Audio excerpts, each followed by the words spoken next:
Hi, I'm Brad Knowles, producer of Friday Night Flies, hosted by Scott LeBoldus and Scotty Holmes. Enjoy the show.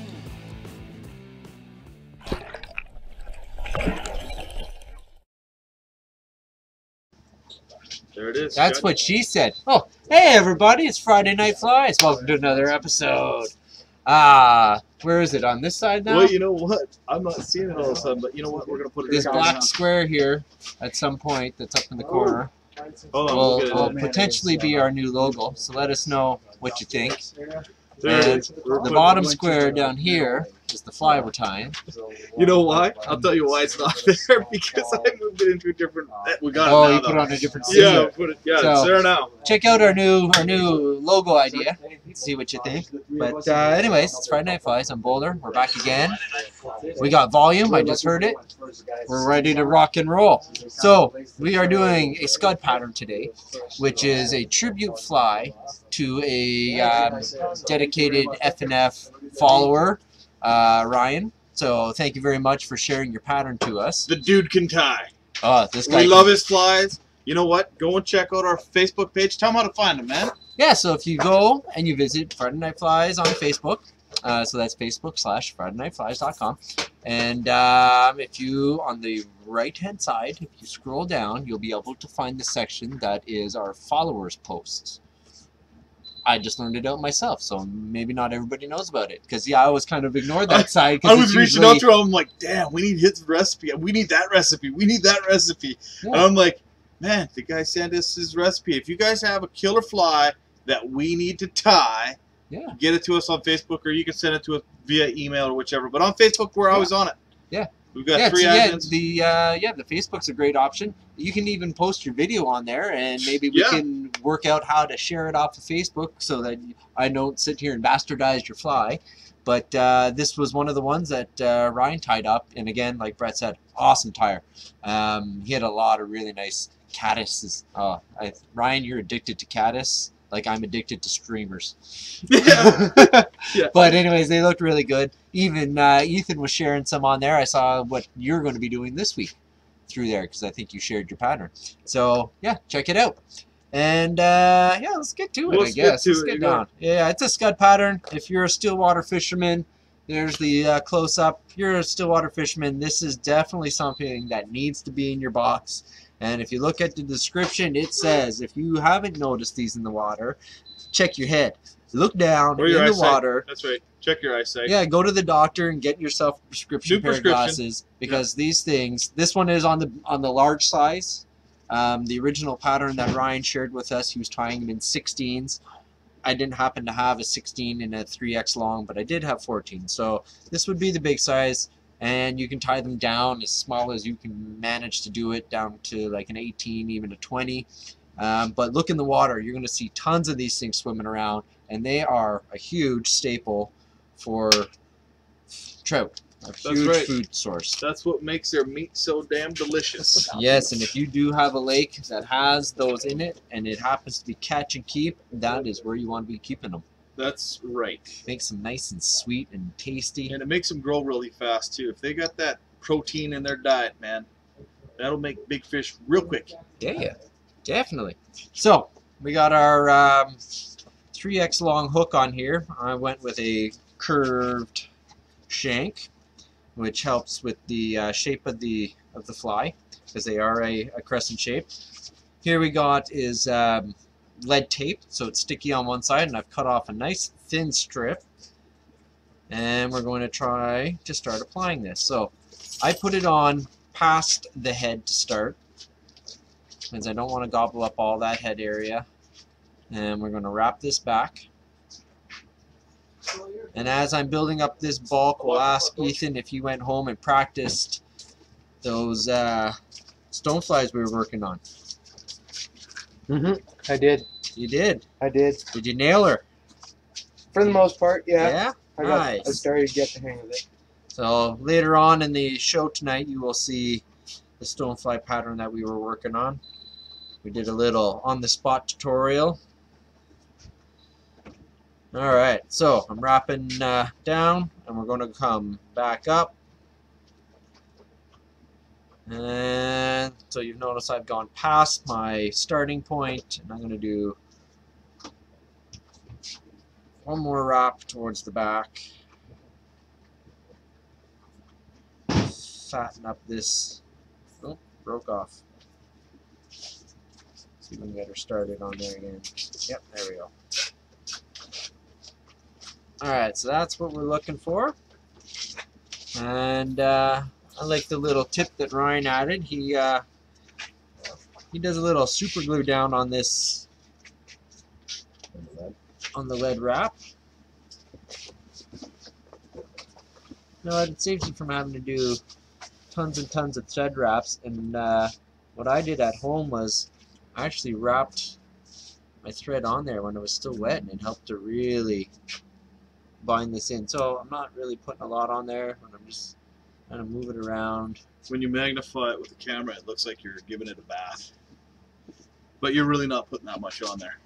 Just kind of mushing it around there. Alright, so that's the start. Next we're going to our thread here. So I'm using an ultra thread in the 70 denier. And I'm going to get it on and get it up and over this lead. And off the back and work it towards that curve. Super glue. You won't be able to put that bobbin down later. Go to do the drop the bobbin and nothing will happen. Yeah. Yeah. Alright. We'll fire up the coffee. That would be awesome. So we got a couple wraps in there. A lot of that super glue is squishing through. I'm just gonna quickly kind of take it off. Now the tail, which was really interesting, was mousse. So I got myself some mousse here. And it is a little scud, so you don't need a lot of pieces. You're looking at a good half dozen to 10 pieces, I guess. I'm going to put them in my hair stacker, get those tips all together.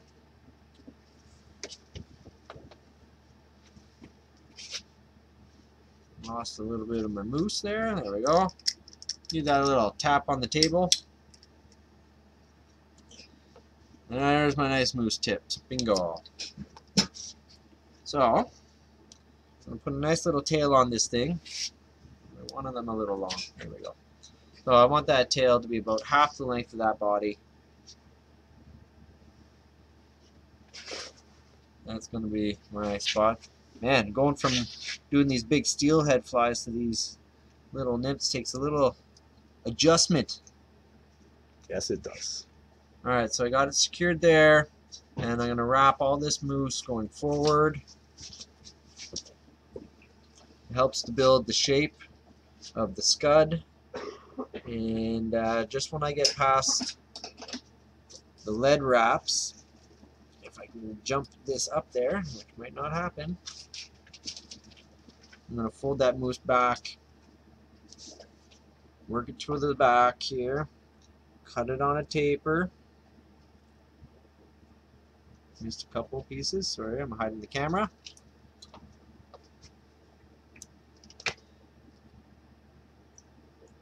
And then I'm going to secure all this in there. So now I'm going to go ahead and do some good wraps, secure everything.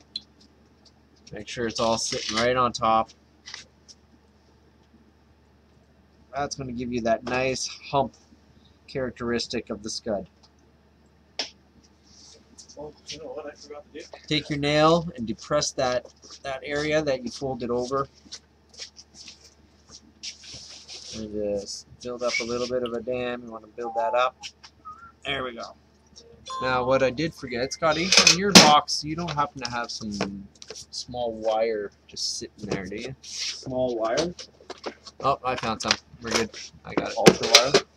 So the pattern calls for some nice gold ribbing. Here, try this stuff, Scotty. To like super fine. No, it's just thick. It'd be a sweet color for the. It would. It's too thick for the size though. Oh, you need extra small. Yeah, because the pattern's so small. So you want your small or extra small ribbing or wire. Just trap that on top again. and work it back. Now the way I tied mine in, which looks a little bit different than the way Mr. Ryan had it. Mayor. Was that his seemed to have a bit of a tail of this hanging out the back. We'll have to ask him if he tied it in the top and folded it back, and yeah, I think he did. So we're going to try and tie it his way.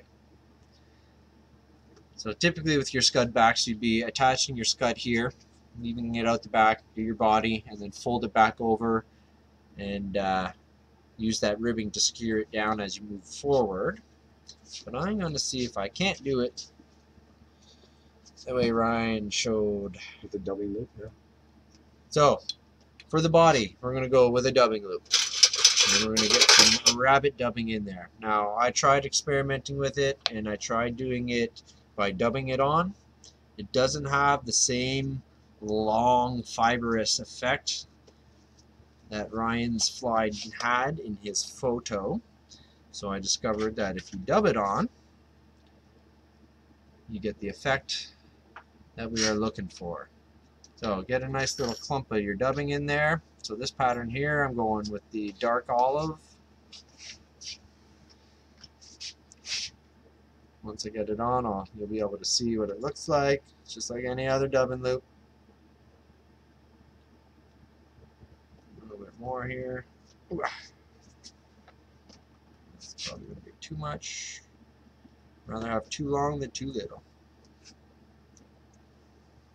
Alright, so we got our dubbing in there.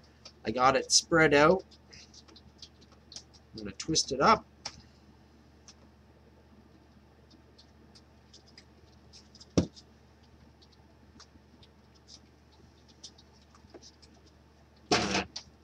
Take my little Velcro here.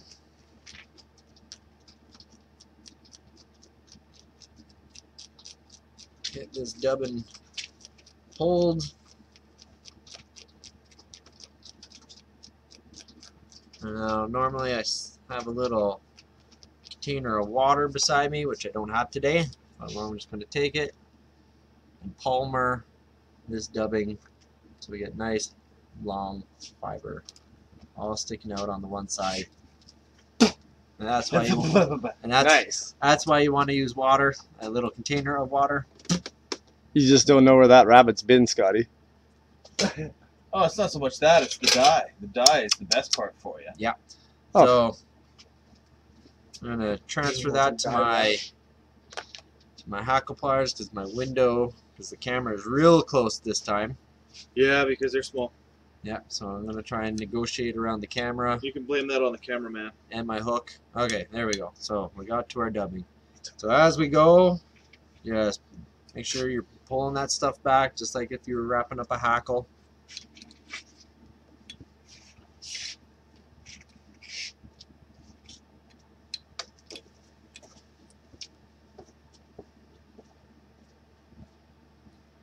So you're going to lay that Scud back on the other side? And then I'm going to secure it down using the ribbing. Now it just looked like in the photo that that Scud back was overhanging, which is very characteristic of the actual Scuds as well. Oh, got a little bald patch here. There we are. Get that covered back up. Zach's saying that you need to tie some more intruders. It'll be in a cup of water on the bench without a hesitation. And then you'll be into a cup of water on the bench without hesitation. So it'll just be part of my routine then? Yep. Alright, so we got that wrapped up. Yeah, and Zach's also stating the obvious. Everybody that's watching us tonight, make sure you check us out on Facebook, throw down a follow, and hit a few likes on the patterns and videos we share. They're a lot of work. Alright, so stroke these fibers down. Right now it's a little long. We can fix that. Got a little patch in there that I missed. Oof. Tacky hook. Alright, so we're gonna grab our Scud back here and cut a little point into it. Okay, we got another viewer here. Lucas Sullivan says, you guys should tie some articulated streamers. Oh, Luke, don't get Scotty started on the articulated streamers. You know he's a streamer specialist. But just for you, if you've got a pattern that you want to share with us and have Scotty rub-a-dub-dub in his fly tying tub, post a picture of the fly you want tied on our Facebook page. Pretty simple to find us. Facebook, Friday Night Flies. Bingo. Alright, so we got that tip tied in, making sure that my Scud's right on top. Beautiful. Left myself a little spot to be able to do the head. I'm going to give a little quick, or I'm going to just miss that completely. There we go. I'm just going to do a little quick knot in there, keep it from unraveling. I'm going to pull back this, all this fiber, and lay it across. And get this thing here sorted and getting ready. So much dubbing in there, I can't see the hook point. Alright, so as you're wrapping this up, make sure that you're not trapping too much of the rabbit on the side of your pattern. There we go. And if I brought my bobbin holder, that would be a good time to be using it. Nice wraps. You see, you got all this long fibrous rabbit in the way. So just use your bobkin here, or needle. Pull it out of the way. There we go. Bingo.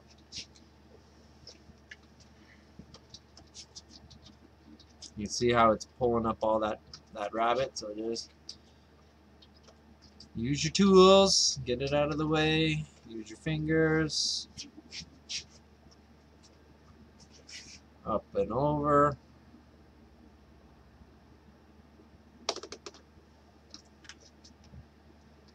It's worth taking your time because the effect that this creates is just awesome. It is very lifelike. Up and over. You can see it really creates that segmentation underneath the bug. Night and day, man. Last little wrap here. You get that Scud legs out of the way. Grab your thread. Ooh. Sorry, guys. We're in tight quarters here. Yeah, Tight quarters. We got that vise right in close today. Not much room for wrapping. Alright. Let's get rid of that metal wire. Just smooth back any rabbit fibers that are hanging around. Build a nice little head on there. Get a little whip finish. Alright, Ryan, you gotta let us know if we did this fly justice, my friend. Let us know. I'll share the link with you later.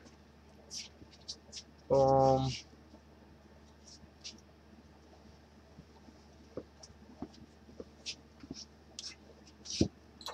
Boom. Now we need to trim that little tail bit.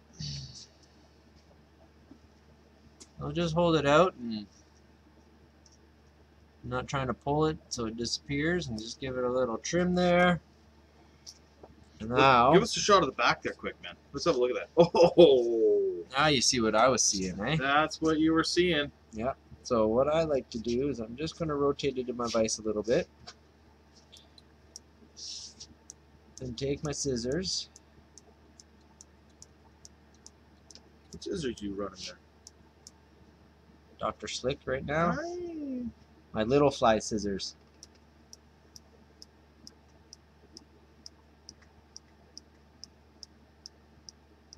Yeah, you know what? You're better off to have a little too much length than not enough. That's how the story goes. Yeah, it just doesn't look right when it's not enough on No. there. Oh yeah.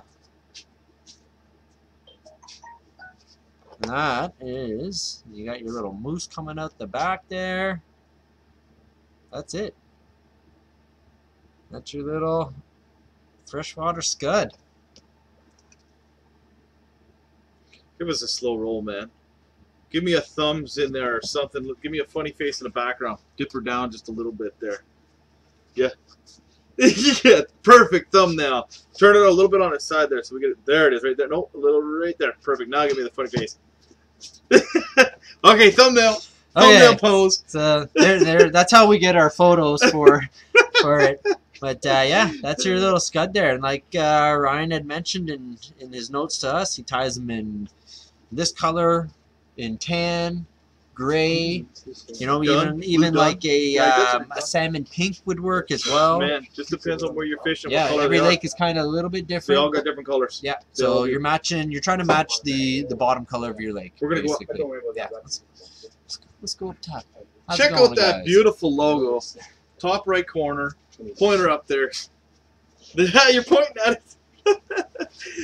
Hey, that's a beautiful logo. Yeah, I'm liking the way it looks. It looks Somewhat pretty good proportioned. It looks Canadian. It's very patriotic. So that's our first episode tonight. Scotty Holmes is in the house today. We haven't seen him in a while. Actually, no, you were here last week or the week before. Yeah. He's been a busy dude. Yeah, running that restaurant. It's not an easy job. You got young Ethan's in the house as well. Zach sent in his videos from down in Tawasin for us to enjoy. We got 2 doozies from him. 2 doozies. We got a pink salmon fly, and we got 2 bloodworms from all in one show. Bingo. Yeah. So another night loaded with episodes and your weekend recipes. So stay tuned. Give us about 5 minutes and 10 minutes, and we'll be back with another episode. Thanks for watching.